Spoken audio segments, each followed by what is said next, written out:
Alors nous nous trouvons maintenant au point où l'aventure minière a commencé. Je suis avec Monsieur Bernard Marie, vous êtes président de l'association Minéralogie Potasse. Tout à fait ça. Est-ce que vous pouvez nous expliquer un peu le début de cette aventure?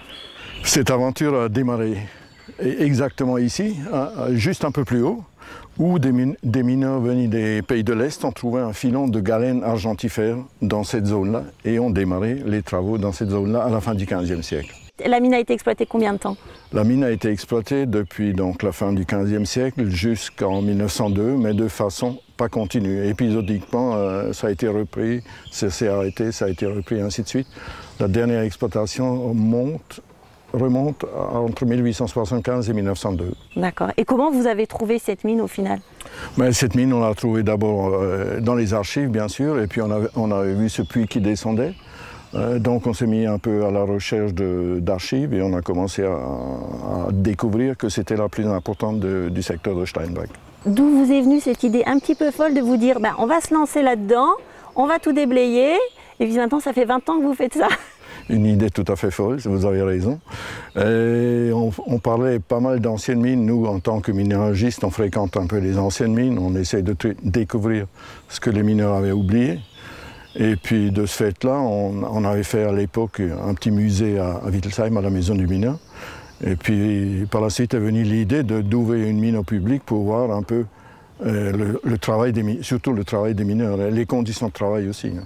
Et donc là, la mine est ouverte au public. Combien vous avez de longueur de mine? On a à peu près 250 mètres de galeries qui sont visitables. Et puis on espère en ouvrir encore 250 mètres, puisque les archives parlent d'une mine qui faisait au niveau zéro à peu près 500 mètres.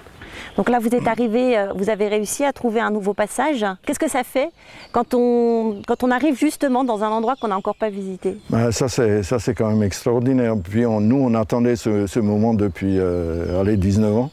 On attendait de passer derrière cet éboulement. Il y a un mois, on a réussi à passer derrière. Malheureusement, on a découvert que 25 mètres de nouvelles galeries. Après, c'est de nouveau éboulé. Donc ça représentera encore du travail futur. Vous faites aussi partie de l'association Calitroc. Oui. Alors les minéraux, en fait, c'est le départ de la mine.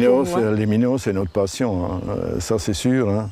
Et on a découvert les minéraux parce que c'était beau, un peu comme tout le monde. Après, on a commencé à lire, on a découvert plein de choses, on a découvert le travail des mineurs et ainsi de suite. C'est une suite logique du collectionneur. Est-ce que vous pouvez parler un petit peu du coût pour la rénovation de la mine?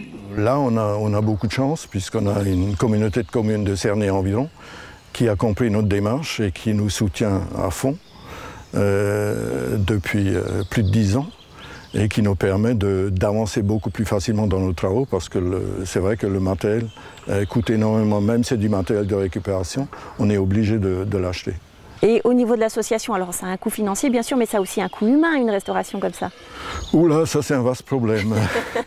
On y a passé, disons, depuis 19 ans, on y a passé plus de 22 000 heures de travail bénévole. Il faut savoir qu'on a une journée de travail le samedi. Et en dehors de ce samedi, de temps en temps, il y a une équipe qui vient en semaine, ou parfois le dimanche, c'est un travail important à terminer, et on le termine le dimanche. Alors cette mine, on peut la visiter, est-ce que vous pouvez nous expliquer quand, comment ça se passe? Tout à fait, donc là, vous pouvez venir sans rendez-vous le samedi après-midi, on est toujours là. Il y a toujours des gens qui sont prêts à montrer aux visiteurs le travail qu'on a fait. Alors je trouve que c'est important de le souligner aussi, cette visite elle est gratuite pour tout le monde. Tout à fait. Ouais. Tout à fait, là on y tient parce qu'on ne veut pas imposer à quelqu'un qui vient pour la première fois un truc, ils ne savent pas si ça va leur plaire, si ça ne va pas leur plaire. Donc on reste gratuit. Si ça a plu, ils peuvent nous laisser quelque chose. Si ça n'a pas plu, tant pis pour nous. C'est super. Alors moi ce que je vous invite à faire, c'est à venir sur les lieux pour venir visiter cette mine qui est vraiment exceptionnelle. Parce qu'effectivement on n'a pas pu tout vous expliquer, mais le mieux c'est de venir voir. Donc vous le savez, c'est les samedis.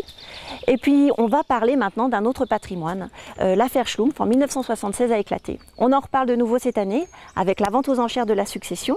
Pourquoi est-ce que les Alsaciens sont tellement pris par cette histoire? C'est ce que je vous propose de découvrir dans le reportage qui suit, avec les témoignages des personnes qui étaient présentes à l'époque.